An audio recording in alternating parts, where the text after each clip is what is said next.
Baik Bapak dan Ibu, kita mulai ya. Hari ini insya Allah kami berdua dari CGP Angkatan 10 Kabupaten Musirawas akan menyampaikan materi budaya positif yang insya Allah nanti pertama akan disampaikan oleh Ibu Yuli secara bergantian.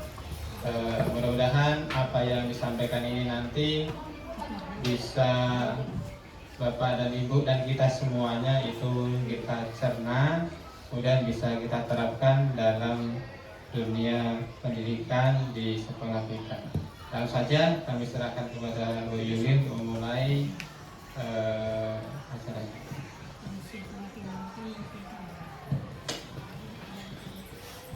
Assalamualaikum warahmatullahi wabarakatuh. Terima kasih atas kesempatannya.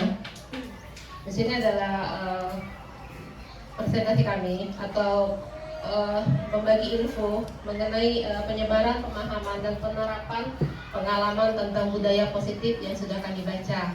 Jadi di sini bukan berarti kami lebih tahu daripada teman-teman semua, tetapi ini adalah saling berbaginya yang kami tahu kepada rekan-rekan sekalian. Dalam budaya positif ada konsep inti yang ingin kami berikan. Yang pertama, perubahan paradigma, disiplin positif, motivasi perilaku manusia, kebutuhan dasar, posisi kontrol restitusi, keyakinan kelas, dan segitiga restitusi. Perubahan paradigma. Jadi di sini ada gambar orang menggenggam. Anggap kita menggenggam sesuatu yang sangat berharga di dalam genggaman kita. Maka ada dua, si A misalnya menggenggam, kemudian si B dia berusaha untuk membujuk, buka tuh genggamannya seperti itu,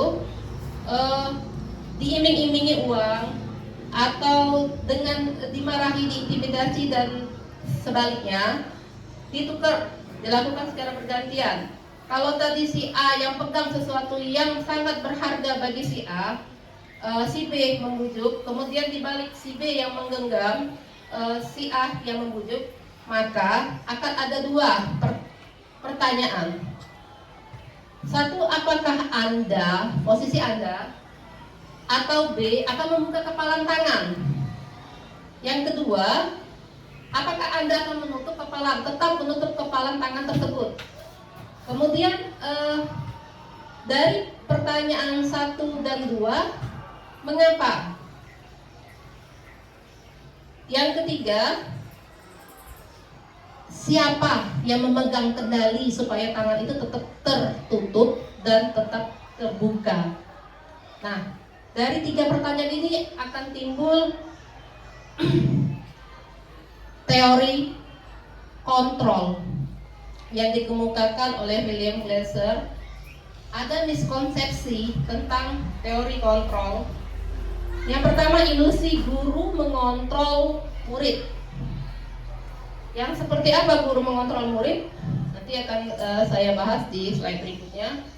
Yang kedua, ilusi bahwa semua penguatan positif, efektif, dan bermanfaat. Yang ketiga, ilusi bahwa kritik dan rasa bersalah mampu menguatkan karakter. Dan yang keempat, ilusi bahwa orang dewasa berhak untuk memaksa. Jadi ini adalah miskonsepsi, kesalahan konsep yang mungkin selama ini kita pikir.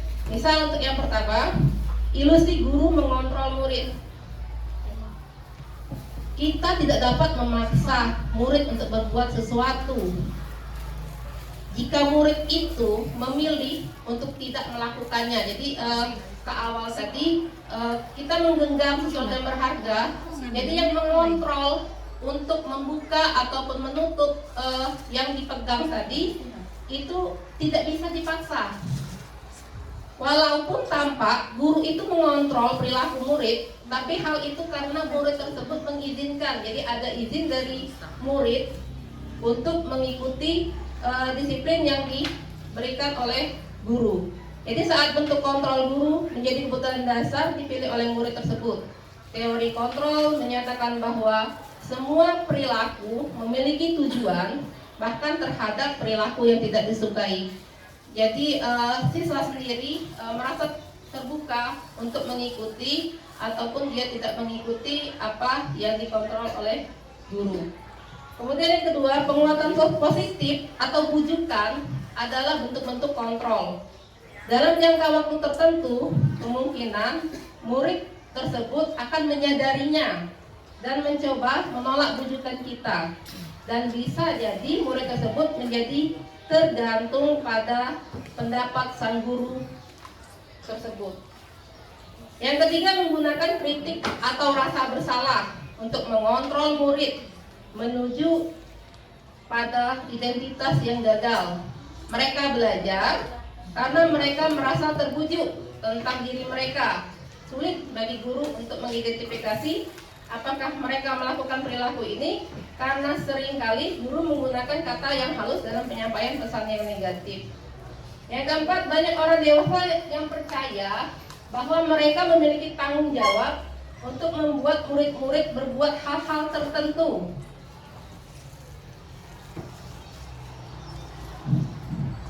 Jadi perubahan paradigma stimulus, kita kembali ke pernyataan, bila kita ingin membuat kemajuan perlahan,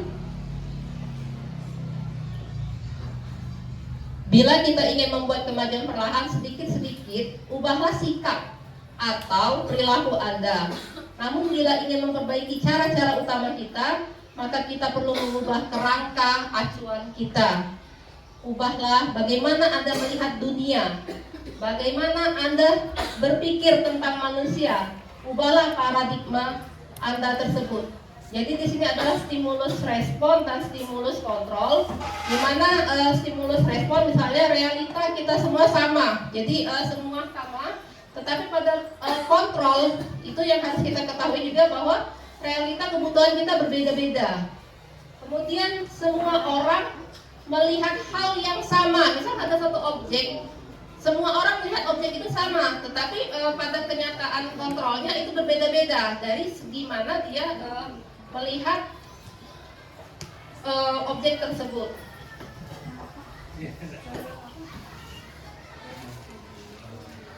Lanjut.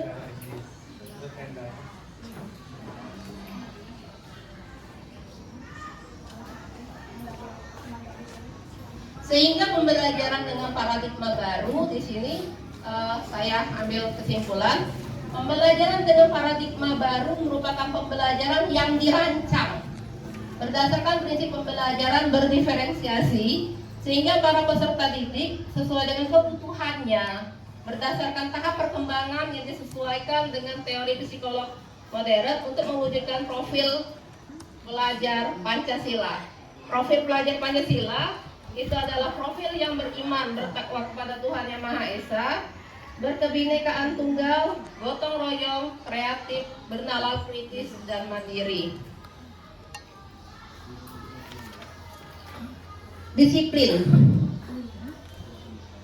Dalam benak kita kalau disiplin, maka yang pertama tata tertib sekolah yang di kepala kita.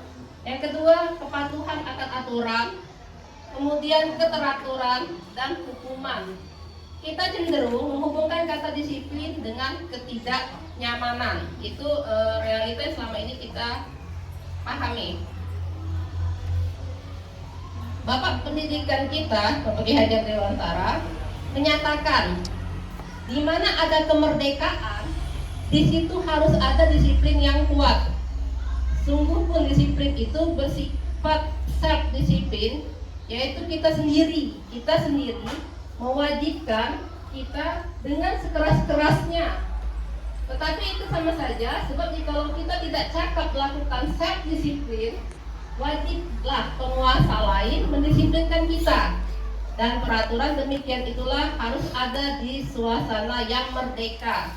Menurut Ki Hajar Dewantara dalam pemikiran konsepsi keteladanan sikap merdeka cetakan kelima 2013 halaman 470. Dari sana Ki Hajar Dewantara menyatakan bahwa untuk mencapai kemerdekaan dalam konteks pendidikan kita saat ini, untuk menciptakan murid yang merdeka, syarat utamanya adalah harus disiplin yang kuat. Disiplin yang dimaksud itu adalah memiliki motivasi internal. Jika kita tidak memiliki motivasi internal, maka kita memerlukan pihak lain untuk mendisiplinkan kita, bukan dari sehingga disiplin positif itu disiplin berasal dari kata disiplina yang artinya belajar. Disiplin mengacu pada disiplin diri yang memiliki tanggung jawab terhadap apa yang dilakukan berdasarkan nilai-nilai keyakinan. Nah, nilai-nilai keyakinan nanti kita pelajari. Disiplin positif merupakan salah satu cara menerapkan disiplin yang bertujuan untuk menumbuhkan kesadaran serta memberdayakan peserta didik tanpa imbalan, penghargaan atau reward, ancaman ataupun hukuman. Nah, tugas kita sebagai pendidik, tujuan kita adalah menciptakan peserta didik yang memiliki disiplin diri sehingga mereka berperilaku mengacu pada nilai-nilai kebajikan universal dan memiliki motivasi intrinsik dari dalam perilaku ke arah yang lebih baik. Apa saja nilai-nilai kebajikan? Di sini ada nilai-nilai yang disepakati bersama yang lepas dari suku bangsa, agama, bahasa maupun latar belakang.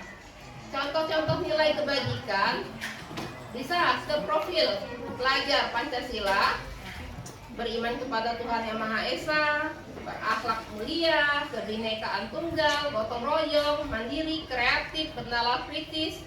Bisa juga berdasarkan AIBO Primary Year Program, toleransi, rasa hormat, atau bisa juga ke keterampilan hidup atau life skill, dapat dipercaya, lurus hati, pendengar yang aktif, dan bisa juga berdasarkan keterampilan hidup 9 pilar karakter, dan juga bisa sebagai proyek nilai-nilai kebajikan. Jadi nilai-nilai yang ingin dicapai oleh siswa itu kedisiplinan itu mengarah kepada nilai-nilai universal atau nilai-nilai yang sudah ditentukan dalam proyek tersebut, sehingga standar pendidikan nasional kita dalam rangka menciptakan lingkungan yang positif, maka setiap warga sekolah dan pemangku berkepentingan untuk saling mendukung, menghayati, dan menerapkan nilai-nilai kebajikan yang telah disepakati bersama. Untuk dapat menerapkan tujuan mulia tersebut, maka seorang pemimpin pembelajaran perlu berjiwa kepemimpinan sehingga dapat mengembangkan sekolah dengan baik agar terwujud suatu budaya sekolah yang positif sesuai dengan standar kompetensi pengelolaan yang telah diterapkan.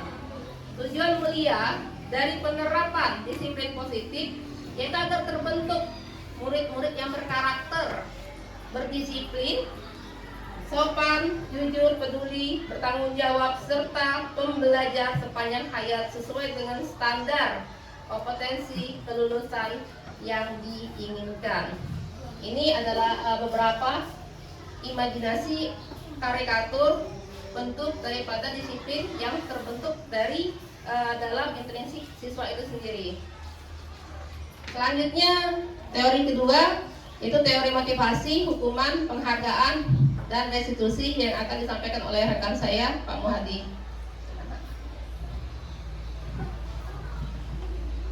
Baik, Bapak dan Ibu guru yang hebat, kami lanjutkan materi terkait dengan teori motivasi manusia ya.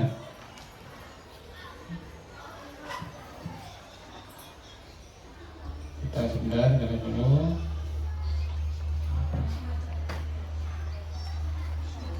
Motivasi perilaku manusia, kita lihat Bapak dan Ibu yang hebat. Inilah 3 motivasi perilaku manusia. Jadi termasuk murid yang kita ajar itu pasti motivasinya untuk melakukan sesuatu itu ada 3, ya. Apa saja motivasi tersebut? Mari kita lihat. Yang pertama itu motivasinya untuk menghindari ketidaknyamanan atau hukuman. Bapak dan Ibu, kalau kita lihat di pembelajaran yang kita lakukan di kelas itu kita lihat ada murid yang dia menghindari hukuman, maka dia melakukan tindakan yang itu nurut. Nurut itu apa? Karena dia ingin menghindari sebuah hukuman atau ketidaknyamanan. Salah satu bentuk ketidaknyamanan apa? Ini ada bapak dan ibu guru masuk kelas, biasanya kalau matematika misalnya langsung nunjuk si A, si B, si C maju. Itu supaya menghindari ketidaknyamanan itu, maka ada kalanya murid itu yang diam saja di kelas. Jadi dia merasa tidak nyaman. Itu motivasi yang pertama. Motivasi pertama ini motivasi yang datangnya dari luar. Maksudnya itu pengaruh dari gurunya, dari luar, sehingga tidak datang dari dalam diri. Untuk apa sih saya itu belajar begitu? Tidak. Yang kedua, Bapak dan Ibu, motivasi perilaku manusia itu untuk mendapatkan imbalan atau penghargaan dari orang lain. Ini juga motivasi eksternal. Kenapa? Setiap tingkah laku yang dilakukan itu dia akan mencoba bagaimana dia akan mendapatkan imbalan. Pertanyaan berikutnya adalah ketika itu, kira-kira ketika saya tidak melakukan itu dapat tidak imbalan itu, atau penghargaannya dapat atau tidak? Itu motivasi. Yang ketiga, itu untuk menjadi orang yang mereka inginkan dan menghargai diri sendiri dengan nilai-nilai yang mereka percaya. Bapak dan Ibu, harapan kita sebagai seorang guru bahwasanya peserta didik atau murid kita itu memiliki motivasi yang ketiga ini, karena ini motivasi internal. Ketika anak-anak kita memiliki motivasi internal, maka dia akan melakukan sesuatu yang dia ingin menjadi seperti apa dia. Nah, maka kita lihat di sini. Ini 3 teori motivasi ya. Penjelasannya, nah ini sebuah teori yang digunakan untuk menghindari ketidaknyamanan atau hukuman. Ini adalah tingkat terendah dari motivasi perilaku manusia. Jadi kalau kita menghindari hukuman, misal Bapak dan Ibu pergi ke Linggo memakai kendaraan bermotor, memakai helm, motivasinya apa sih? Biar menghindari hukuman. Itu berarti motivasi dari eksternal. Murid kita ke sekolah, datang ke sekolah, baju dimasukkan. Ditanya kenapa? Biar tidak dihukum. Itu namanya motivasi eksternal. Tapi kalau ada murid kita yang datang ke sekolah rapi dari rumah, dari depan, dari keluar rumah ke sekolah, bahkan dia sampai ke rumah lagi masih rapi, baju dimasukkan, berarti dia sudah memiliki motivasi internal. Jadi dia ingin menjadi diri dia sendiri dan dia mengerti kalau situ. Jadi motivasi untuk menghindari ketidaknyamanan adalah motivasi perilaku manusia yang tingkatannya rendah. Biasanya orang yang motivasi perilakunya untuk menghindari hukuman atau ketidaknyamanan akan bertanya, apa yang akan terjadi apabila saya tidak melakukannya? Seperti yang saya contohkan, apa yang saya akan terjadi jika saya, ini murid ya, ke sekolah tidak rapi, baju tidak dimasukkan, apa yang terjadi? Itu pasti bertanya. Maka ada beberapa anak kita ada motivasi itu, ya. Sebenarnya mereka sedang menghindari permasalahan yang mungkin muncul, dan berpengaruh pada mereka secara fisik. Maksudnya apa? Misalnya kena hukuman, ada hukuman gitu ya. Maka nanti kita bicara ke hukuman itu. Nah, ada juga dari psikologis. Mungkin kalau bahasa kita, bahasa ininya dinasehati, atau mungkin bahkan mungkin tidak di tempat kita, mulai tidak ada, dibentak. Kalau anak dibentak itu akan psikologinya akan terpengaruh. Nah, maka dia akhirnya untuk menghindari itu kemudian dia melakukan itu karena dia takut akan hukuman atau takut tidak nyamanan. Yang kedua yang saya sampaikan tadi, untuk mendapatkan imbalan atau penghargaan dari orang lain. Satu tingkat di atas motivasi yang pertama, di sini orang berperilaku untuk mendapatkan imbalan atau penghargaan dari orang lain. Orang dengan motivasi ini akan bertanya, apa yang akan saya dapatkan apabila saya melakukannya? Mereka melakukan sebuah tindakan untuk mendapatkan pujian dari orang lain yang menurut mereka penting dan mereka letakkan dalam dunia berkualitas mereka. Mereka juga melakukan sesuatu untuk mendapat hadiah, pengakuan atau imbalan. Motivasi ini juga bersifat eksternal. Jadi motivasi yang pertama, menghindari hukuman atau menghindari ketidaknyamanan, itu juga motivasi eksternal. Jadi datanya dari luar. Ada yang kedua ini untuk mendapat imbalan atau penghargaan dari orang lain. Misalnya Bapak dan Ibu guru datang ke sekolah rajin, saya mendapatkan penghargaan dari Bapak Kepala Sekolah. Setiap hari Hardiknas gitu, dapat bonus. Nah itu motivasi ini, masih motivasi yang kedua ini. Jadi ada pengharapan mendapat imbalan,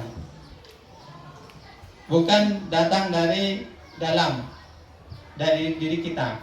Nah maka yang ketiga ini Bapak dan Ibu, untuk motivasi tindakan manusia untuk menjadi orang yang mereka inginkan.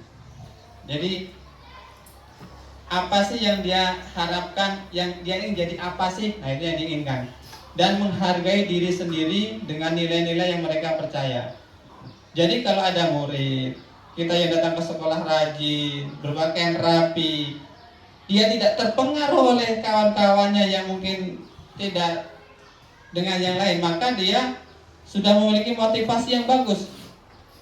Dan harapannya, kita sebagai seorang guru, harapan murid-murid itu memiliki motivasi dari dalam dirinya, sehingga dia itu menjadi apa sih? Ada murid kita tentunya, kalau kita telusuri, dia memiliki ingin jadi dirinya sendiri. Misalnya dia ingin jadi polisi, dia ingin menjadi tentara, dia ingin menjadi seorang guru, maka dia sudah dimulai dari sekarang. Coba nanti Bapak dan Ibu ditanya ke anak-anak itu, ditanya, saya jadi guru, maka dia akan lihat perilakunya sudah mulai, karena ada motivasi bahwa dia itu ingin menjadi dirinya sendiri. Bapak dan Ibu, itulah motivasi perilaku manusia. Nah kemudian kita lihat apa itu hukuman, konsekuensi, dan restitusi. Nah ini yang kita lanjut materinya. Kalau dari kita motivasinya apa, maka kita lihat sekarang. Kalau Bapak dan Ibu baca, ini langsung menebak, langsung tertebak. Wah ini saya berarti langsung ke ini kayak poin nomor 1 gitu. Apa hukuman, apa konsekuensi, apa itu restitusi. Yang pertama, kita lihat hukuman. Hukuman itu tidak terencana atau tiba-tiba. Itu namanya hukuman. Jadi Bapak dan Ibu, ketika melihat anak murid kita tidak bawa buku, ada enggak kira-kira? Tidak bawa buku apa, mata pelajaran apa, tiba-tiba siapa yang tidak bawa buku, keluar dari lapangan. Itu namanya hukuman. Karena dia tiba-tiba, ya, tidak ada rencana. Ada Bapak dan Ibu? Banyak, sering. Makanya materi ini memang tugas kami untuk menyampaikan juga dengan Bapak dan Ibu supaya apa nanti ya kita belajar bersama lah gitu ya, belajar bersama supaya nanti kita bisa meningkatkan kualitas pendidikan kita dan meningkatkan kualitas anak-anak kita. Maka ini tugasnya. Jadi pertama tidak terencana. Yang kedua, murid tidak tahu apa yang akan terjadi karena tidak dilibatkan. Tidak tahu murid yang terjadi. Si A tidak bawa buku, hari ini suruh lari lapangan, pekan depan murid akan tidak bisa menebak, besok mungkin lari lapangan, ternyata lain. Besoknya apa? Suruh besi-besi, kan gitu ya. Jadi murid tidak tahu kenapa, karena murid tidak dilibatkan. Dan yang ketiga, bersifat satu arah. Satu arah itu apa? Dari guru, dari bapak dan ibu guru yang melakukannya. Murid itu pasif bahasanya. Murid itu dianggap yang menerima apa yang menjadi keinginan dari bapak dan ibu guru. Dan yang keempat itu berupa hukuman fisik atau psikis. Nah itu, hukuman fisik bisa lari ke lapangan, bawa buku bisa lari ke lapangan. Kalau pelajaran olahraga memang harus pemanasan dulu ya, lari-lari dulu itu. Tapi itu bukan hukuman, karena pelajaran olahraga memang gitu. Nah, kemudian secara psikis itu psikologi, mungkin dikatoi, ya, dimarahi.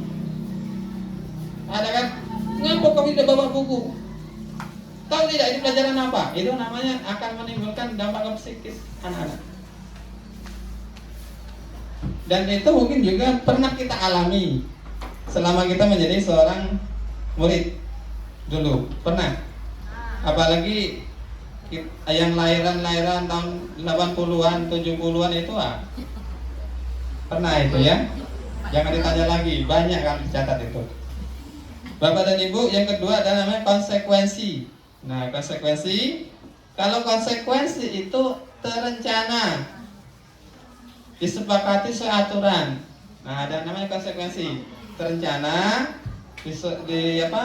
disepakati sesuai aturan. Aturan kita apa, anak-anak? Misalnya aturan sekolah adalah baju rapi dimasukkan, itu terencana, disampaikan. Ya, kemudian tetapi ini ada yang poin kedua, murid tetap dibuat tidak nyaman.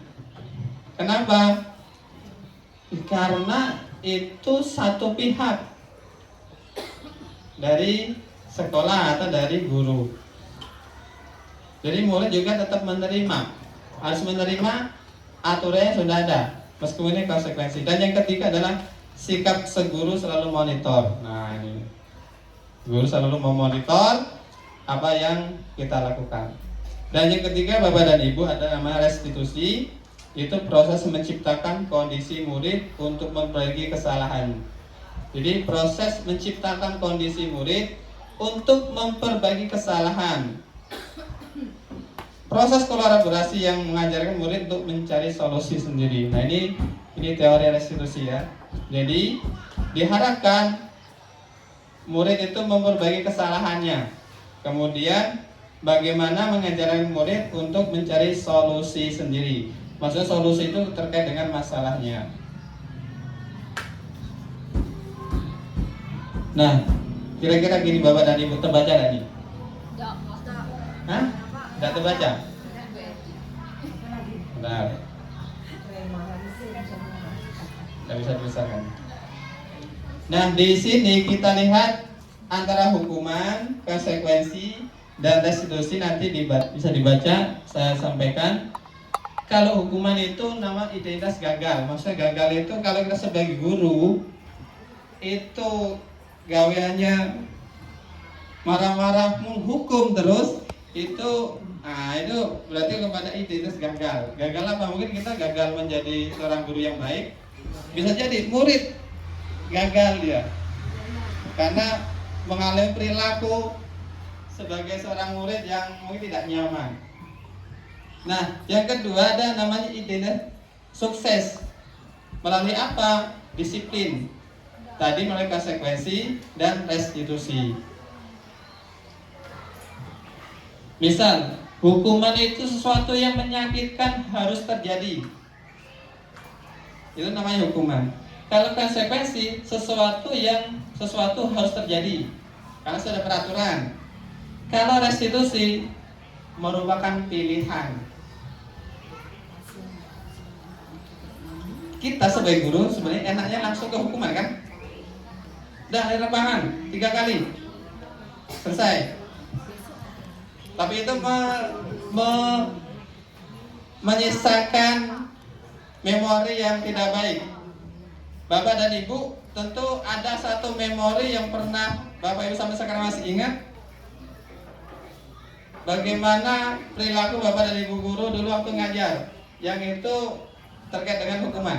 Pasti ada. Gak mungkin Bapak dan Ibu guru tidak pernah dapat itu. Dan sampai sekarang masih ingat. Tidak usah disampaikan satu-satu, nanti tidak cukup waktunya. Ya, pasti ada. Termasuk saya, itu ada. Di SD maupun di SMP. Kalau di SMA saya sudah lupa, karena ternyata di SMA lain. Ya, karena saya SMA-nya di Jawa, jadi lain kayak. Di SMP gitu.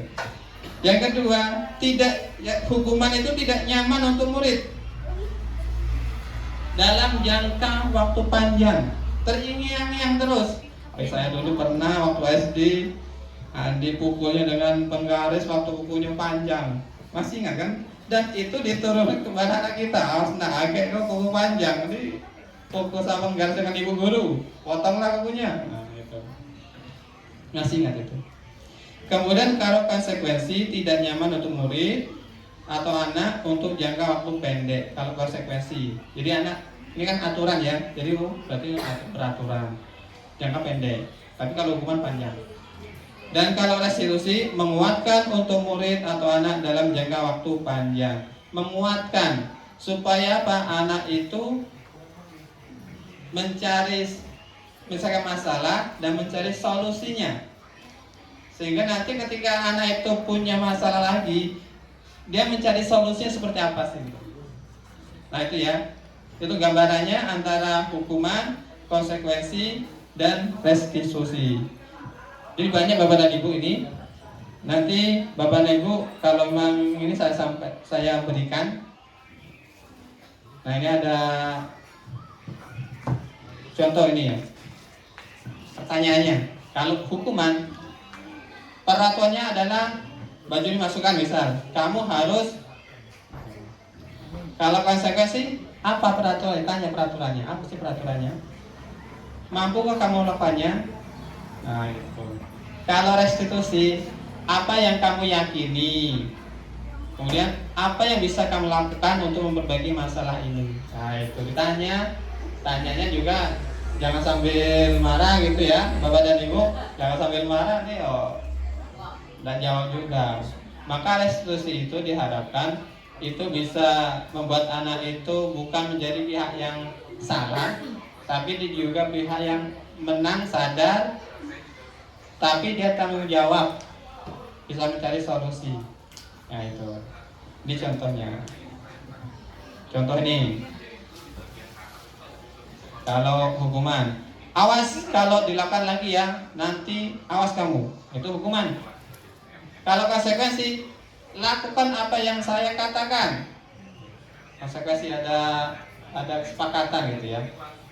Kalau itu restitusi, apakah hal ini yang sesungguhnya ingin kamu lakukan? Nah, kalau perbuatan itu perbuatan yang salah ya. Pasti anak akan menjawab.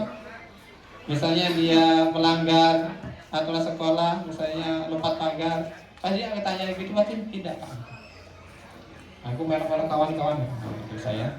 Nah itu Bapak dan Ibu, saya kira itu untuk materi motivasi motivasi manusia melakukan tindakan. Dan untuk selanjutnya adalah materi berikutnya langsung kepada Bu Yuli melanjutkan, karena kita gantian aja ini materinya.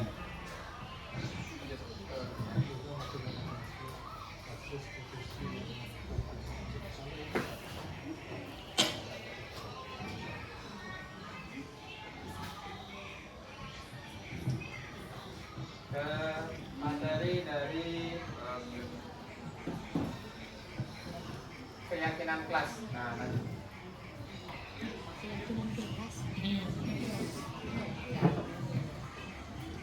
ya kita kembali lagi ke keyakinan kelas. Nanti kita ada pertanyaan yang lewat untuk wali kelas. Nanti kita bahas ya. Jadi intinya untuk motivasi perilaku manusia, motivasi itu ada dua tadi dijelaskan sama rekan saya. ada yang bersifat intrinsik dan intrinsik dari dalam, kemudian ekstrinsik itu adalah dari luar. Jadi yang dari dalam itu kita sendiri tumbuh dari dalam diri. Kemudian kalau yang dari luar itu untuk menghindari ketidaknyamanan, aku takut dihukum misalnya atau sebagainya. Kemudian juga mengharapkan imbalan atau reward, itu yang dari intrinsik. Kemudian tadi sudah dijelaskan sama rekan saya tentang hukuman, konsekuensi, dan restitusi.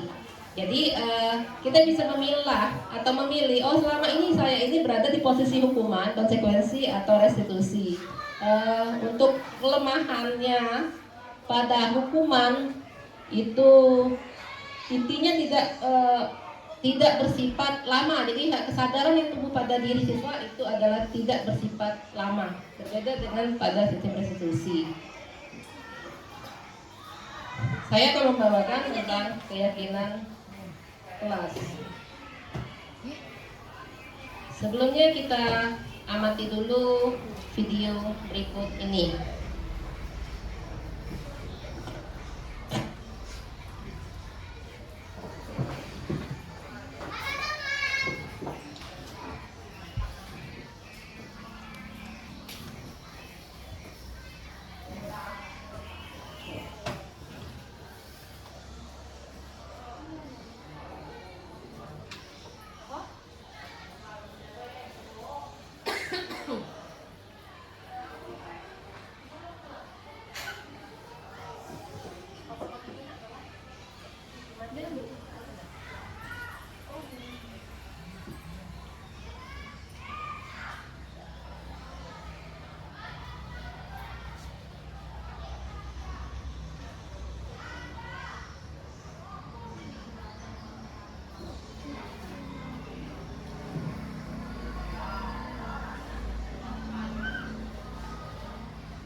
Tidak ada.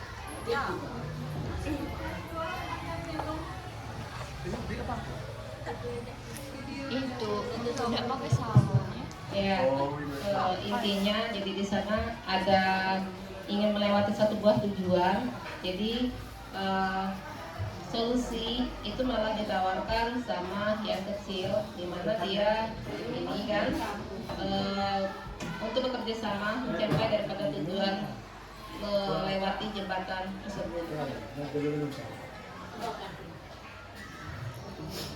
Jadi kita kenapa keyakinan kelas? Timbul pertanyaan di kita, kenapa sih harus keyakinan kelas? Mengapa keyakinan kelas? Kok bukan peraturan kelas? Nah, jadi di sini saya akan jelaskan seperti yang dibicarakan sama rekan saya tadi.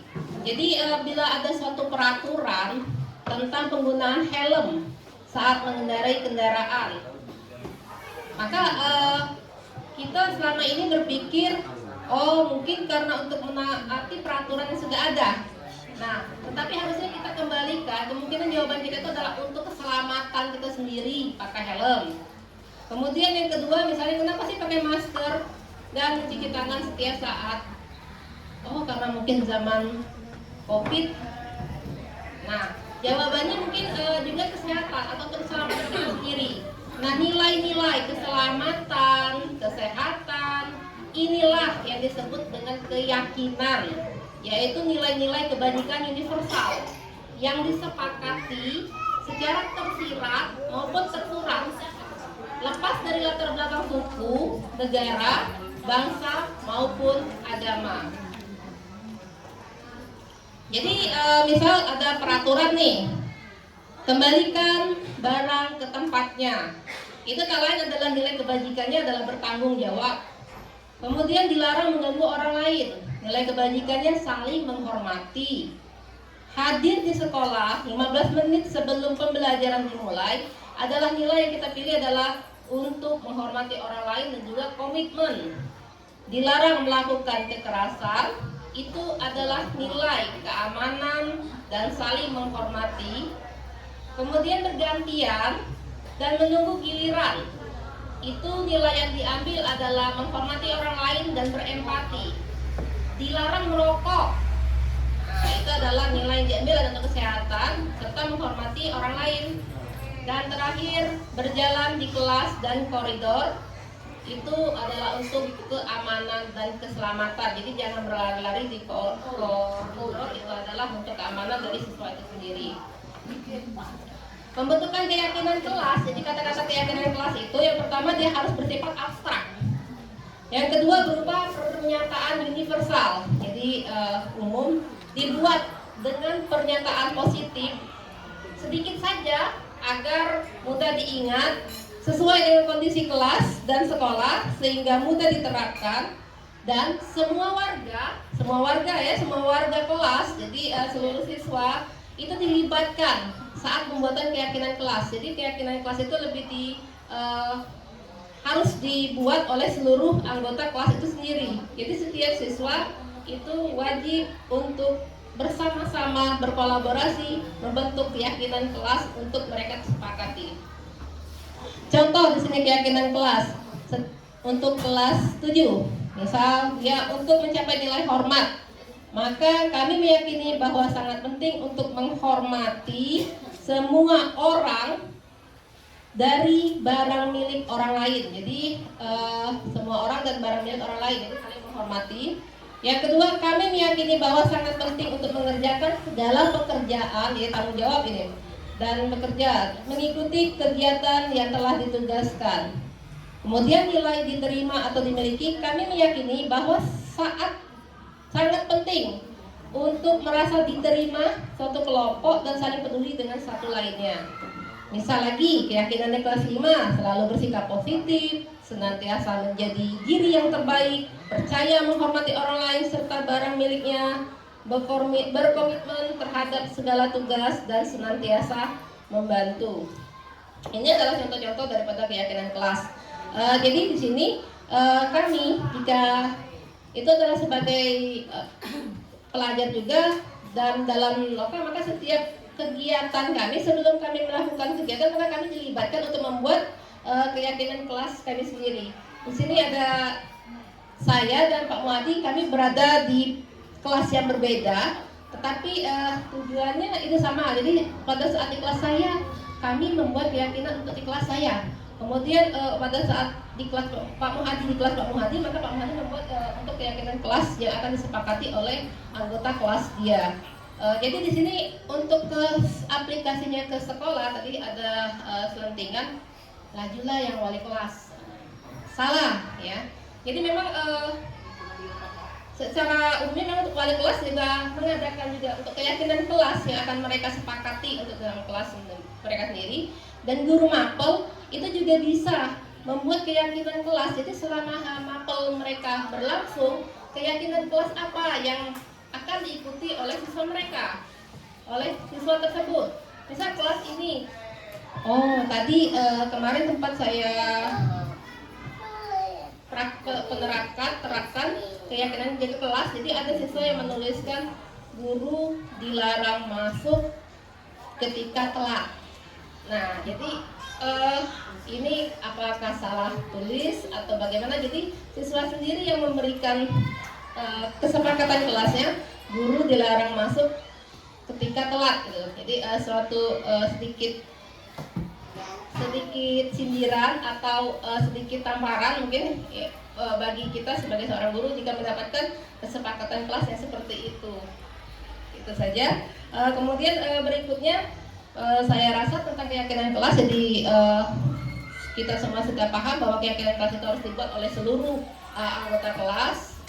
Jadi kalau mereka sendiri yang membuat, mereka sendiri yang punya kesadaran, mereka sendiri yang akan mengikuti keyakinan kelas masing-masing tersebut. Kata-katanya tidak usah terlalu banyak sehingga dia mudah dimengerti, karena kalau terlalu banyak mereka untuk menghafal itu susah. Kemudian tidak bersifat universal, jadi bersifat beruniversal kata-kata tersebut.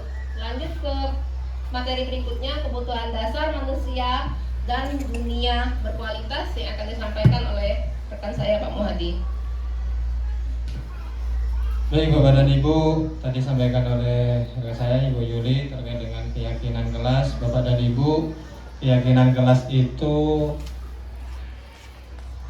tidak harus sama dari waktu ke waktu.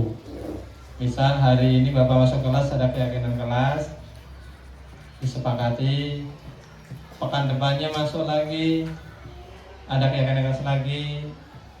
Tetapi Bapak dan Ibu membuat keyakinan kelas, kalau di kelas ya, jangan sampai kemudian ya perwakilan lah. Nanti kalau semua anak-anak buat tulisan keyakinan kelas masing-masing, nanti habis waktu kita nggak belajar. Nah itu ya. Atau nanti Bapak dan Ibu bisa mengusulkan, namanya keyakinan itu mau diusulkan, anak-anak ini keyakinan kelas kita, gitu.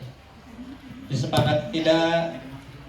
Kemudian kalau ada tambahan silakan, kalau ada yang dikurangi silakan. Kalau sudah sepakat, kita sepakat ini ya, gitu. Hari ini pelajaran ini keyakinan kelas ini. Nah, itu. Bapak dan Ibu, kemudian dilanjut. Berikutnya adalah kebutuhan dasar manusia. Bapak dan Ibu, tentunya kita sebagai manusia itu memiliki namanya kebutuhan dasar.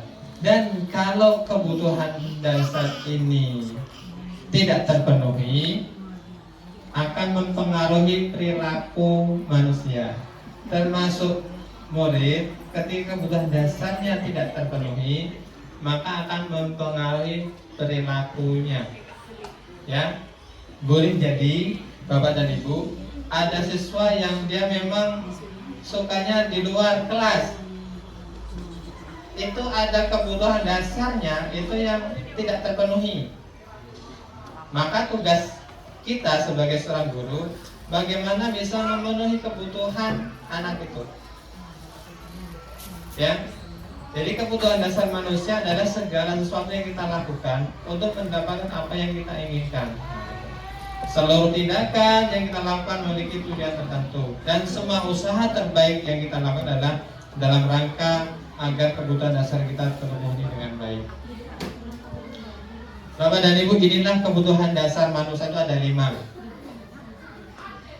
Satu itu kebutuhan dasar fisik, yang keempat itu kebutuhan dasar psikis bahasanya.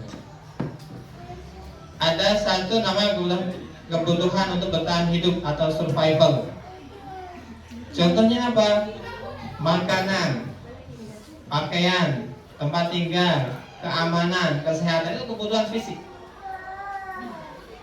Jadi kalau Bapak dan Ibu kebutuhan fisiknya terpenuhi, ini sudah terpenuhi kebutuhan dasarnya, maka Bapak dan Ibu duduk di sini nyaman. Kenapa? Nanti kebutuhan fisiknya sudah disiapkan. Tunggu saja sampai jam 12 misalnya gitu. Nyaman kan duduk? Nah gitu, itu kebutuhan dasarnya. Ya, kebutuhan bertahan hidup dan survival. Yang kedua ada namanya kebutuhan kasih sayang dan rasa diterima. Ini kebutuhan psikis. Rasa diterima, dipedulikan, berbagi, kerjasama, menjadi bagian dalam kelompok. Maka saya yakin Bapak dan Ibu ada di SMA Negeri Rakitan ini berharap kebutuhan kasih sayang dan rasa diterima itu muncul. Apalagi ini bagi Bapak dan Ibu yang misalnya kemarin P3K dari luar sekolah SMA, ini ada kebutuhan ini yang harus dipenuhi, diterima. Maka kita yang ada di sini sudah lama di sini, maka menerima Bapak dan Ibu guru yang dari jauh yang masuk ke SMA Rakitan. Itu namanya memenuhi kebutuhan kebutuhan rasa diterimanya, dikasih sayang. Bayangkan saja kalau ada guru baru masuk kemudian tidak kita pedulikan, maka ada ketidaknyamanan itu. Maka dia merasa ini bagaimana? Karena ada kebutuhan tidak terpenuhi. Kemudian ada namanya penguasaan. Penguasaan itu ada harga diri. Harga diri untuk dianggap memimpin, berprestasi dan diakui, didengar. Nah, itu namanya penguasaan. Dan yang keempat adalah kebebasan. Anak-anak kita juga memiliki kebutuhan dasar kebebasan. Maka nanti bisa ditanyakanlah kepada anak nanti di materi restitusi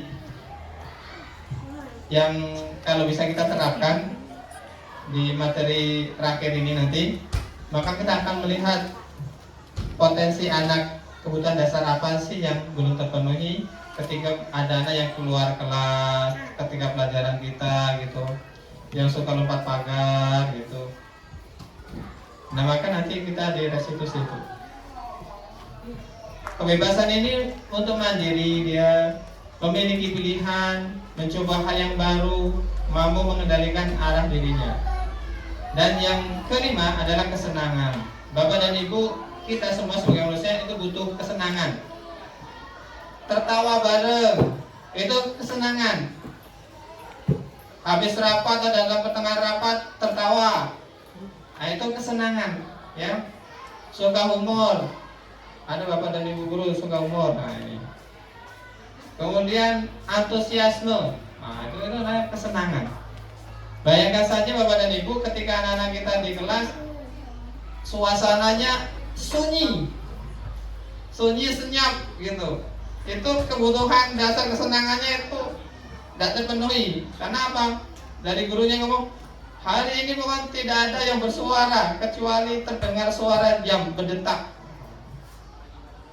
Nah itu, jadi bisa jadi kebutuhan kesenangannya tidak terpenuhi. Akhirnya akan mempengaruhi dia belajar. Jadi anak-anak kita itu kalau kitanya juga tidak bisa membuat suasana anak senang, maka belajarnya juga akan menjadi terpengaruh. Saya yakin itu. Bayangkan dari semester 1 sampai semester 2 kita masuk tidak pernah senyum, tidak pernah ngajak bergembira, tidak pernah ngajak tertawa, pasti anak itu mengeluh, pasti mengeluh itu. Nah, itu lekamnya nih Bapak dan Ibu.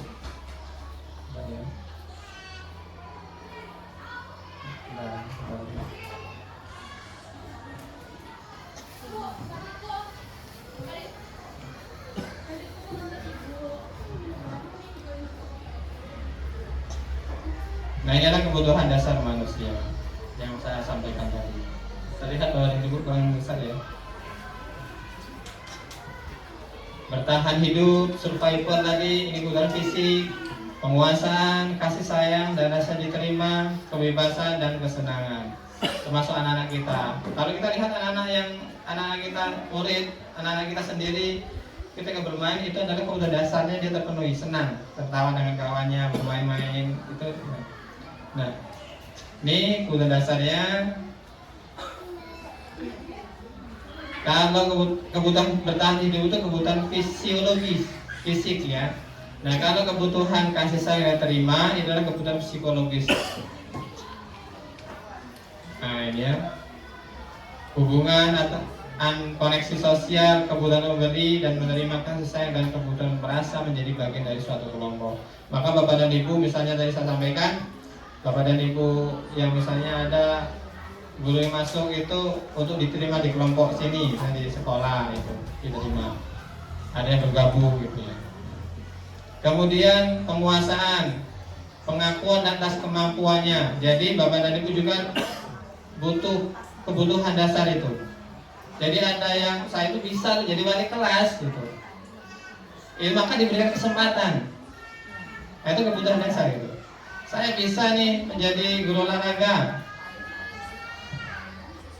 Dipenuhi kebutuhan itu. Saya itu pintar IT, malah dipenuhi kebutuhan itu, ya. Kemudian kebebasan, kebutuhan akan pilihan, kemandirian, nanti otonomi, memiliki pilihan dan mau mengendalikan arah hidup seseorang. Dan yang terakhir tadi adalah kesenangan, kebutuhan akan rasa senang. Kebutuhan akan kesenangan dan kebutuhan mencari kesenangan, bermain dan tertawa. Coba Bapak Ibu bayangkan hidup tanpa kenikmatan apapun. Saya sampaikan tadi betapa menyajikannya. Kita selama hidup pasti pernah tertawa. Bapak dan Ibu tanya, ada yang belum pernah tertawa selama hidupnya? Boleh angkat tangan. Selama hidupnya atau selama ngajar di SMA Lam kita tidak pernah tertawa. Nah, berarti ada kebutuhan dia yang dia terpenuhi. Nah, berarti maka tugas kita sebagai seorang guru, rekan sejawat itu bagaimana bisa satu guru ini kebutuhannya terpenuhi.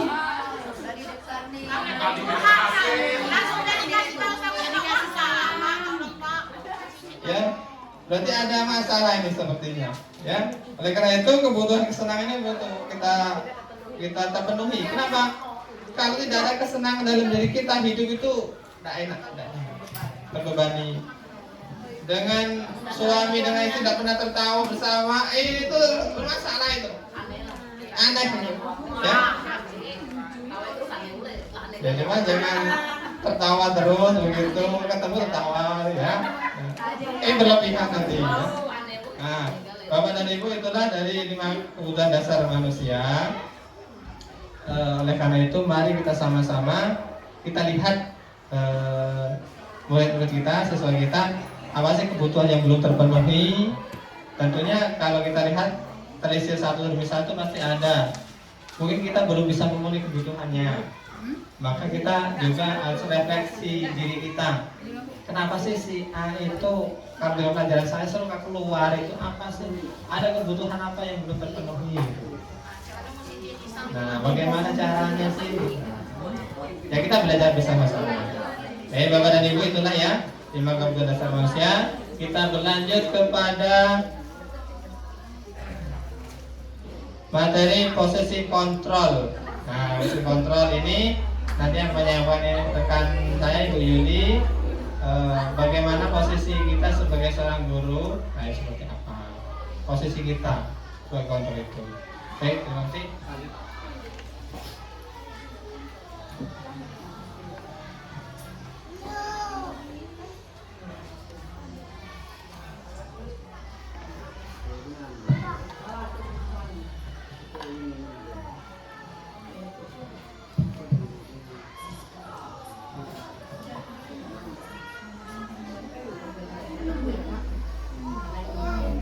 tadi sudah dijelaskan oleh rekan saya. 5 kebutuhan dasar manusia itu adalah bertahan hidup, kasih sayang dan rasa diterima, penguasaan, kebebasan, serta kesenangan. Jadi kita sebagai pendidik itu harus tahu, oh ini jika siswa kita melakukan satu pelanggaran atau suatu yang tidak sesuai, itu penyebabnya itu adalah ketidak terpenuhinya kelima kebutuhan dasar manusia. Apakah dia misalnya pada kesenangan atau kasih sayang. Jadi ini adalah jawaban. Misal kita ini untuk saya sendiri misalnya yang untuk mapel eksak itu kenapa sih siswa cenderung kurang semangat pada saat mapel kita, tetapi pada mapel kesenian Pak Tony misalnya nyanyi dia aktif. Nah itu berarti bermasalahnya di mana, kebutuhan dasar apa yang tidak terpenuhi pada mapel kita pada saat kita memimpin pembelajaran tersebut. Jadi di sini tidak harus misalnya kita guru eksak, aduh saya kaku untuk membuat anak bermain, untuk membuat anak tertawa, maka kita harus membuang semua rasa itu karena kita adalah sebagai pemimpin yang mengontrol daripada pembelajaran yang kita akan laksanakan. Selanjutnya untuk restitusi kita harus memahami dulu ada 5 posisi kontrol kita sebagai guru. Yang pertama sebagai penghukum, yang kedua sebagai pembuat rasa bersalah, yang ketiga kita sebagai teman, yang keempat sebagai pemantau, dan yang kelima sebagai manajer. Seperti apa ya sebagai penghukum itu? Nih, seorang penghukum bisa membuat hukuman fisik atau verbal. Nah, verbal ini yang berbahaya.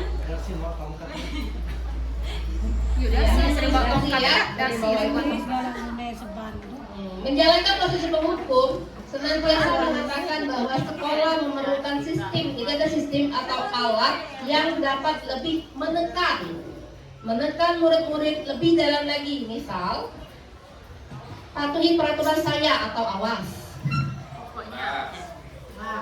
Kamu selalu saja salah. Selalu. Pasti selalu. Dan terakhir selesai. Dengan ekspresi nada tinggi, bahasa biku, mata melotot, jari menunjuk menghardik. Misal, ada guru terlambat, ada siswa terlambat, maaf saya janji. Jadi karena gurunya terlambat lagi, pasti terlambat lagi, lalu datang terlambat. Kapan bisa datang tepat waktu? Ya? Karena kita melotot, menghardik, apa hasilnya? Hasil yang kita pikirkan hasil yang akan berdampak pada siswa kita tersebut. Kemungkinan dia akan marah ya, mendendam. Ada sifat agresif, bisa jadi susah kembali untuk duduk. Murid tersebut akan mencoret-coret bukunya di meja. Dan lebih buruk lagi sepulang sekolah, dia tahu kita naik motor kita dikepesi dengan paku. Nah, itu efeknya untuk kalau kita sebagai penghukum. Yang kedua, membuat rasa salah. Guru akan bersuara lebih lembut. Membuat rasa salah yang menggunakan keheningan membuat orang lain merasa tidak nyaman, merasa bersalah dan merasa rendah diri. Nah, ini lebih tajam daripada penghukum tadi. Misal, ibu sangat kecewa sekali dengan kamu. Berapa kali Bapak harus beritahukan kamu ya? Gimana coba? Kalau orang tua kamu tahu kamu seperti ini. Nah, bisa lagi ada contoh di sini, Adi. Kamu bagaimana ya? Kamu sudah berjanji dengan ibu tidak terlambat lagi. Kamu kenapa ya senang sekali mengecewakan ibu? Ibu benar-benar kecewa sekali sama kamu. Nah, kita lihat ilustrasi gambarnya. Apa yang akan ini terjadi? muridnya merasa bersalah. Oh, saya sudah mengecewakan ibu atau bapak guru saya sudah mengecewakan kedua orang tua saya. Murid akan menjadi gagal, dan kadang sikap tersebut lebih berbahaya daripada sikap penghukum. Jadi sikap ini lebih berbahaya daripada sikap penghukum, seperti pepatah, lidah lebih tajam daripada pedang.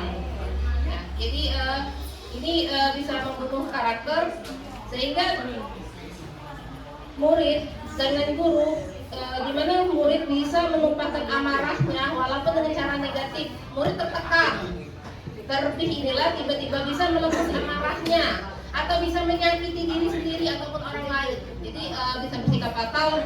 Pastinya kenapa kalau dia terlalu merasa bersalah, maka efeknya itu yang kita takutkan malah ke bunuh diri.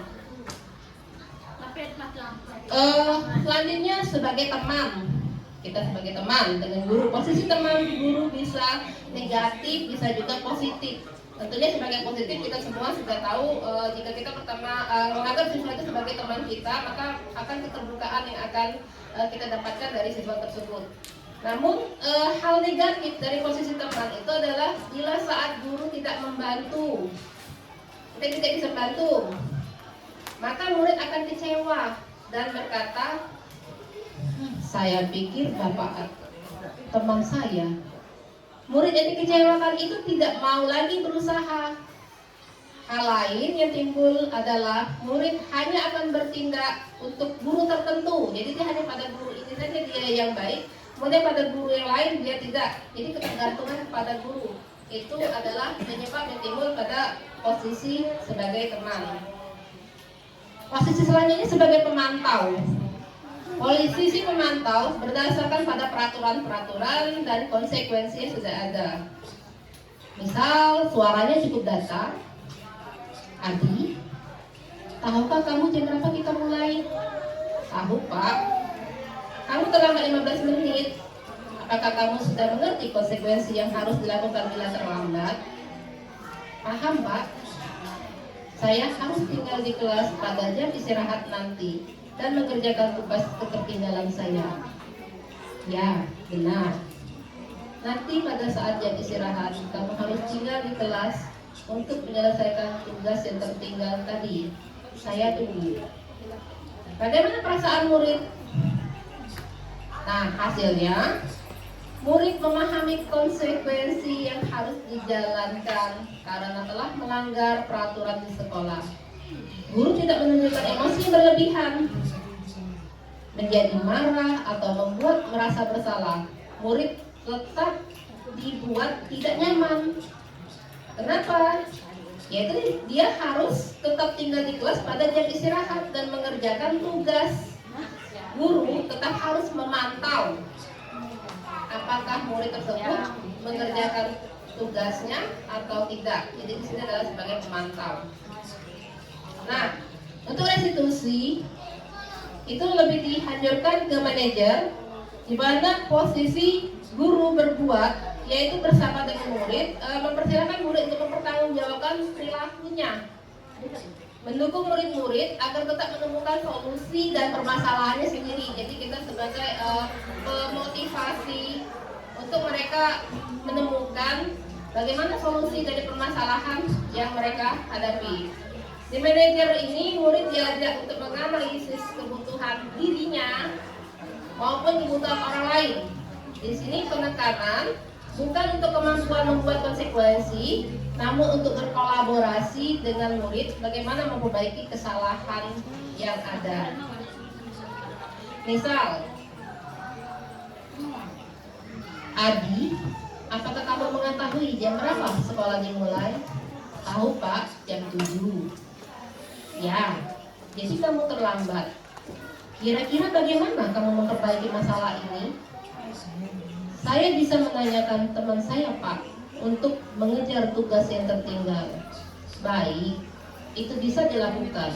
Apakah besok ada masalah untuk kamu agar bisa hadir waktu ke sekolah, tepat waktu ke sekolah?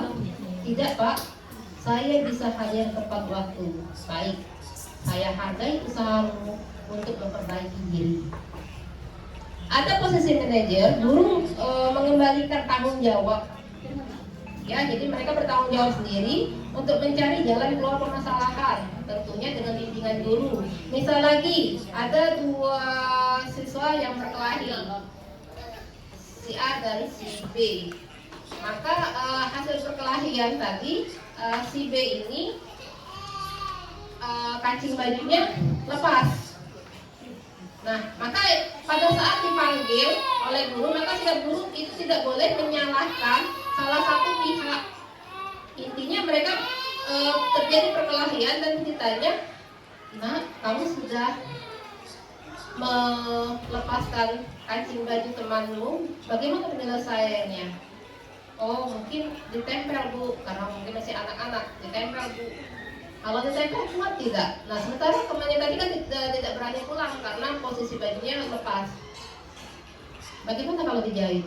Jadi guru bisa juga menawarkan alternatif untuk dikerjakan oleh siswa tersebut. Oh iya Bu.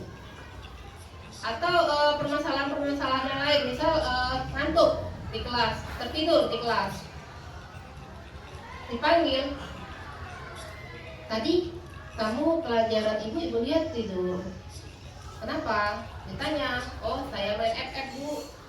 Siswa akan terbuka penyebab daripada kesalahannya tadi. Terus kita ajukan lagi, ini kalau kalian kamu seperti ini, bagaimana cara menyelesaikannya? Kamu kan tidak, kalau ini melanggar daripada keyakinan kelas kamu. Nanti kita pancing dia bagaimana untuk menyadari kesalahannya, dan juga mereka juga mengetahui atau bisa mencari solusi dari menyelesaikan masalah tersebut. Untuk selanjutnya, untuk lebih pahamnya, kita ke bagian segitiga restitusi yang akan dibawakan oleh teman saya, Pak Muhadi. Baik Bapak dan Ibu. Semangat Bapak dan Ibu. Semangat. Insya Allah materi ini terkait dengan segitiga restitusi. Kita akan melihat, kalau tadi ini lanjutan dari materi yang sampaikan Bu Yuni terkait dengan posisi kontrol kita, ya. Jadi posisi kita sebagai guru sebagai apa sih? Penghukum. Tadi saya sampaikan gitu ya. Tentunya sudah mungkin pernah kita lakukan. Sebagai apa lagi tadi? Merasa bersalah. Ada, pernah sama ngomongin itu. Bapak dan Ibu guru melakukan tindakan posisi kontrol sebagai pihak yang merasa bersalah. Ada lagi tadi posisi kata Ibu, kalau manajer itu posisi yang paling tinggi, yang bagus. Itu diharapkan oleh kita semua sebagai seorang guru. Ada sebagai teman, mungkin ini yang pernah kita lakukan, sering kita lakukan sebagai teman, ya. Nah, oleh karena itu kemudian tindak lanjut dari posisi kontrol kita itu sebagai seorang guru, maka di sini ada namanya restitusi atau penyelesaian masalah menggunakan segitiga restitusi. Apa itu? Suatu proses dialog yang dijalankan oleh guru agar dapat menghasilkan murid yang mandiri dan bertanggung jawab. Bapak dan Ibu, namanya segitiga restitusi itu ya segitiga, ada 3 tahapan gitu ya. Tetapi Bapak dan Ibu, mungkin ini sudah pernah Bapak Ibu lakukan, hanya saja namanya saya tidak tahu teorinya gitu. Dan kemudian ketika kita melakukan restitusi menggunakan segitiga restitusi ini, Bapak dan Ibu, idealnya 3 tahapan ini dijalankan, idealnya gitu ya. Tetapi kan ada kalanya kita tidak melewati satu tahapan terlewati, ya. Apa saja di tahapannya? Pertama adalah menstabilkan identitas. Yang kedua, validasi tindakan yang salah. Kemudian menanyakan keyakinan. Nah, Bapak dan Ibu, bagaimana sih menstabilkan identitas? Nah, berdasarkan prinsip membuat kesalahan adalah bagian dari proses pembelajaran. Jadi Bapak dan Ibu ketika ada anak yang bersalah, itu merupakan sebuah proses bagian dari proses pembelajaran. Tidak mungkin langsung anak itu melakukan itu bisa benar, tapi ada salahnya. Contoh Bapak dan Ibu menstabilkan identitas itu, kita manggil anak gitu ya, manggil anak ketika ada kesalahan. Banyak kesalahan mungkin menurut kita ya. Contoh tidak pernah masuk, itu bisa kita restitusi, kita panggil. Banyak apa? Lompat pagar. Apa lagi? Apa Bu? Tidak buat tugas. Menyendiri. Ada menyendiri. Bahkan ketemu itu ada anak duduknya pakai bangku sendiri gitu, tidak sama dengan kawannya, ngapo boleh. Lalu ke kantin, Pak. Apa? Selalu ke kantin, misalnya begitu. Menyendirinya di kantin. Nah, ya. Maka untuk mengawalinya, menstabilkan identitas ketika anak kita panggil, maka ditanya ya. Ya. Biar apa? Biar emosinya itu stabil dulu sehingga dia tidak malah tambah marah gitu ya. Ini bisa contoh perkataan berbuat salah itu wajar. Nah, itu ya, wajar itu. Tidak ada manusia yang sempurna gitu. Itu kita bertanya gitu, nyampaikan itu. Ibu, bapak juga pernah makan itu. Ketika kita manggil anak gitu ya, Pak juga dulu pernah tidak masuk gitu. Berarti kan dia, ada kawannya gitu katanya anak. Berarti bapaknya nyontoh gitu. Tapi kan distabilkan dulu biar mereka itu nyaman dengan kita juga. Kemudian bapak ibu tahu, bapak ibu tidak mau cari siapa yang salah. Kalau ini misalnya terjadi, misalnya ada perkelahian gitu. Tapi ibu dan bapak ingin mencari solusi dari permasalahan itu. Karena ada yang anak murid itu berkelahi. Ya kita jangan sampai dari kesalahannya, tapi ingin kita itu mencari solusi dari permasalahan itu. Kemudian kamu berhak merasa begitu. Kenapa? Anak itu pasti ada dia buat masalah itu pasti ada keinginan apa sih yang menjadi keinginannya gitu. Ada kebutuhan apa yang belum terpenuhi sehingga dia berekspresi seperti itu. Kemudian kita validasi. Sambil ngobrol tadi, diajak ngobrol, kamu pasti punya alasan untuk melakukan hal itu. Misalnya tidak masuk kelas, tidak masuk sekolah, lompat pagar, berkelahi, misalnya tidak kumpul tugas, waktu pelajaran kita tidak masuk gitu, tapi pelajaran lain masuk. Nah, gitu kan ada itu, ya. Padahal kamu bisa makan yang lebih buruk dari ini. Kamu patut bangga karena telah melindungi sesuatu yang penting buatmu. Kamu lakukannya karena mempertahankan sesuatu yang penting bagimu. Nah, ini tindakan validasi. Dan yang ketiga, atau menanyakan keyakinan. Maka tadi ada materi keyakinan kelas. Apa sih keyakinan kelas kita? Misal, ada keyakinan kelas yang kita buat itu tidak keluar kelas selama pembelajaran kecuali diizinkan. Nah, itu. Nilai-nilai apa sih yang telah disepakati bersama? Nah, nilai-nilai sepakati dalam kelas itu. Seperti apa gambaran sebuah kelas yang ideal menurut kamu? Nah, kita tanya lah gitu. Kita keyakinannya apa? Kamu ingin menjadi orang yang seperti apa? Nah, itu kita tanyakan. Kita dialog dengan anak-anak. Sehingga apa Bapak dan Ibu? Penyelesaian masalah dengan segitiga restitusi itu diharapkan anak itu bisa menyelesaikan masalahnya dan kemudian tidak merasa dia itu disalahkan, tapi dia merasa menang, tapi dia punya solusi, dia bertanggung jawab, dan kemudian dia akan memperbaiki dari kesalahannya itu.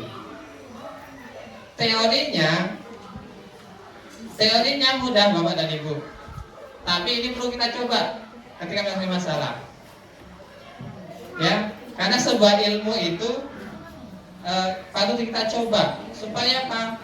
Seberapa persen keberhasilan dari teori itu kalau kita yang melakukannya gitu ya.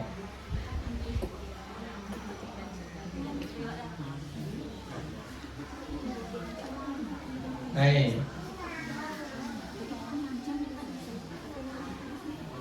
ini materi yang kalau Bapak dan Ibu ingin dapat materi menstabilkan identitas, ya. Maka disampaikan di sini, bahkan Bapak dan Ibu sudah melakukan namanya penerapan segitiga restitusi, tapi mungkin tidak seluruhnya diterapkan. Bapak dan Ibu yang hebat, luar biasa. Ini saya kasih contoh sedikit. Barangkali belum sempurna. Ini segitiga restitusi yang kemarin saya lakukan.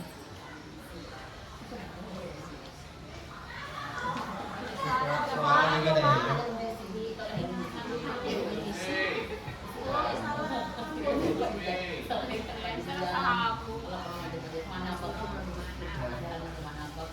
Yang disambung yang itu yang kamu mana? Yang ibu matiin dulu, yang ibu matiin dulu. Suaranya ya, memang ini. Ini contoh, masa contoh gitu. Contoh itu ya, ini belum sempurna, saya coba karena dicoba ini. Bapak dan Ibu tentu sudah tahu ini siapa. Siapa tuh? Fahri. Yang mengajar kelas itu tahu ya. Udah ada kenal. Ya. Nah, ini kira-kira. Ini saya mencoba melakukan apa namanya penerapan menjadi masa dengan segitiga restitusi. Apa kesalahannya? Bahasanya gitu. Kesalahan. Yang saya ambil Jarang masuk. dia banyak alfa dengan pelajaran saya. Sama baik. Lain dengan tidak masuk dengan alfa itu. Alfa dia ada sekolah nian. Kalau tidak masuk kelas ada di sekolah cuma tidak masuk kelas. Nah, ya. Saya ada 2 video, cuma satu aja saya ini. Satunya tadi ada anak yang tidak masuk pelajaran saya panggil juga. Ini contoh saja. Maksudnya Bapak dan Ibu, saya yakin Bapak dan Ibu akan bisa lebih baik dari yang saya lakukan ini. Saya yakin itu. Apalagi Bapak dan Ibu itu masih luar biasa semangat untuk mengajar gitu ya. Dan ini bisa menjadi penyemangat bagi kita bagaimana menyelesaikan masalah terkait murid-murid kita yang ada masalah. Sehingga kan nanti anak-anak itu merasa tidak menjadi dipersalahkan bahasanya gitu ya. Sehingga dia bisa punya keyakinan, oh kalau begitu besok saya harus melakukan tindakan yang lebih baik. Tidak melakukan tindakan ulang seperti itu. Itu salah satu dari kita bisa menerapkan disiplin positif.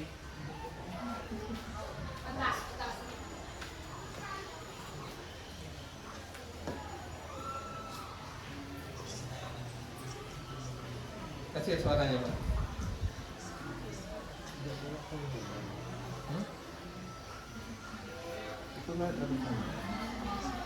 Nah ini ya, ini contohnya. Nanti kalau Bapak dan Ibu butuh suaranya nanti saya kirim. Butuh suaranya gitu ya.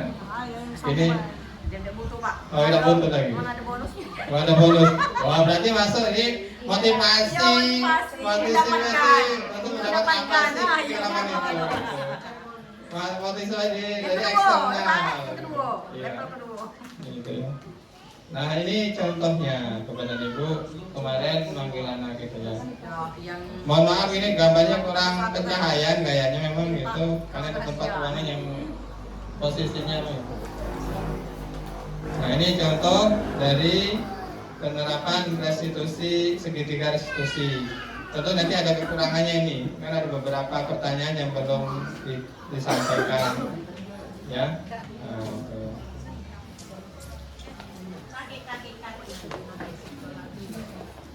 Baik Bapak dan Ibu, ini contohnya. Tadi saya ingin kalau suaranya keras, tidak bisa terdengar, mungkin Bapak dan Ibu bisa bukan ngambil contoh ini, mungkin Bapak dan Ibu bisa melakukan lebih baik dari ini gitu maksudnya.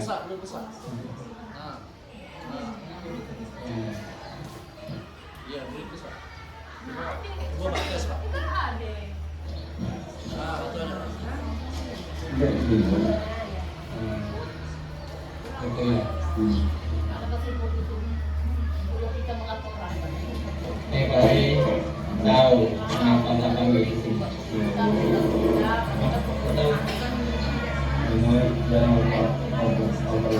Banyak apa? Kenapa banyak apa termasuk kenapa pertanyaan? Kita orang dari awal. Kita orang dari awal. Kesiangan. Kenapa bisa kesiangan? Gitu ya. Kira-kira kalau kesiangan terus mana kita? Tadi dulu juga pernah kesiangan. Mana enggak? Mungkin pasti bahkan mungkin bisa lebih dari itu, tapi luar biasa tadi kata itu luar ya. Nanti bisa nggak? Kan kita ada orang ada yang kita diberi bahwa harus menjadi orang yang baik. Bisa nggak? Jadi ya nanti akan pantau terus ya, atau bagaimana dibanding kelanjutan dari transaksi akhir ini, ada tulisan penting ya. Belajar penting kembali ke kelas. Terima kasih ya.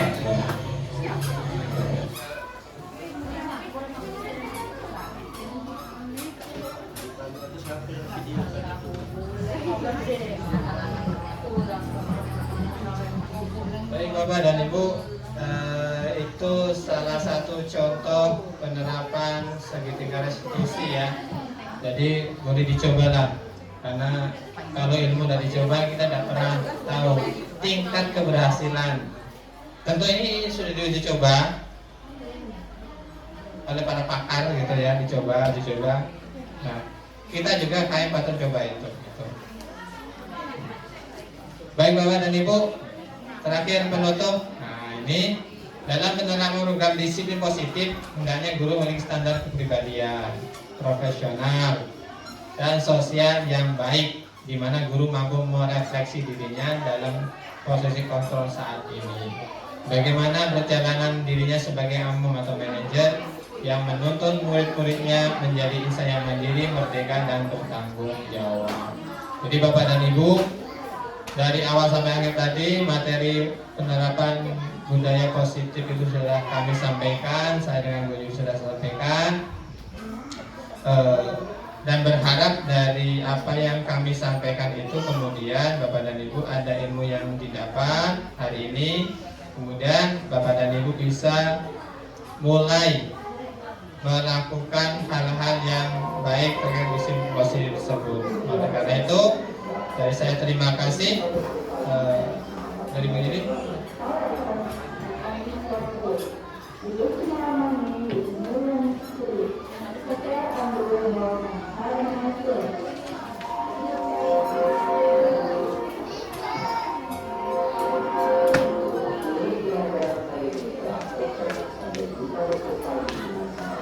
Baik Bapak Ibu, jadi di sini kami mengajak, kami memberikan informasi untuk sama-sama kita, ayo dong kita jalankan segitiga restitusi. Ya, yang terbagi menjadi 3 tahap seperti yang dipetik oleh rekan saya, menstabilkan identitas, menanyakan keyakinan, kemudian validasi tindakan yang salah, dan yang ketiga menanyakan keyakinan. Di mana ini adalah suatu proses dialog oleh seorang guru agar mendapatkan murid yang mandiri dan bertanggung jawab. Dari sini kami kita menyimpulkan bahwa disiplin positif itu adalah teori kontrol, merupakan teori pilihan dari Dr. William Glasser. Di sini ada bagannya, di mana Anda tidak bisa mengontrol orang lain kecuali jika Anda tidak bisa mengontrol diri Anda. Maksudnya Anda tidak bisa mengontrol orang lain, hanya Anda yang bisa mengontrol diri Anda. Jadi itu adalah paradigma kita tadi. Ini juga berlaku pada murid kita. Jadi murid kita mereka bisa mengontrol diri mereka sendiri tanpa dikontrol oleh orang lain. Termasuk yang mengerjakan tugas itu adalah kemauan mereka untuk mengikuti. Jadi kontrol itu adalah pada diri sendiri. Kemudian makna disiplin itu adalah belajar kontrol dengan menggali potensi kita agar tercapai tujuan yang mulia, yaitu sesuatu yang menjadi seseorang yang kita inginkan berdasarkan nilai-nilai yang kita hargai. Oh, kita kepengen jadi apa, kemudian kita akan menimbulkan satu motivasi dan satu disiplin. Kemudian untuk mencapai tujuan, ada teori motivasi, yaitu ada intrinsik tadi, kemudian ada ekstrinsik, kemudian ada nilai-nilai kebajikan. Nilai-nilai kebajikan itu tertuang di dalam keyakinan kelas. Kita buat keyakinan kelas. Kemudian model berpikir menang, kolaborasi dan konsekuensi menciptakan pilihan baru. Itu ada 5 posisi kontrol yang harus kita pelajari, pahami. Oh, ini harus posisi mana ini paling bagus ini. Dari kelima posisi ini adalah posisi manajer yang kita pilih. Di mana posisi manajer ini kadang kita bersikap sebagai teman, tapi juga kita kadang juga sebagai pemantau. Jadi kolaborasinya. Dan yang terakhir itu adalah realitas dari kebutuhan. Kita berbeda. Kita berusaha memahami pandangan orang lain tentang dunia. Setiap orang memiliki gambaran yang berbeda. Jadi di sini adalah 5 kebutuhan pokok, 5 kebutuhan dasar. Jadi setiap orang itu beda-beda kebutuhannya. Jadi kita harus paham. Oh, ini penyebabnya apa? Kemudian kita selesaikan dengan segitiga restitusi. Itu saja yang akan kami sampaikan mengenai materi disiplin positif. Untuk terakhirnya saya ucapkan terima kasih pada rekan-rekan yang sudah menjadi peserta pada presentasi kami pada hari ini. Saya kembalikan kepada rekan saya. Baik, Bapak dan Ibu guru yang hebat, demikian apa yang kami sampaikan, mudah-mudahan bermanfaat. Saya tutup dengan ucap alhamdulillah. Assalamualaikum warahmatullahi wabarakatuh.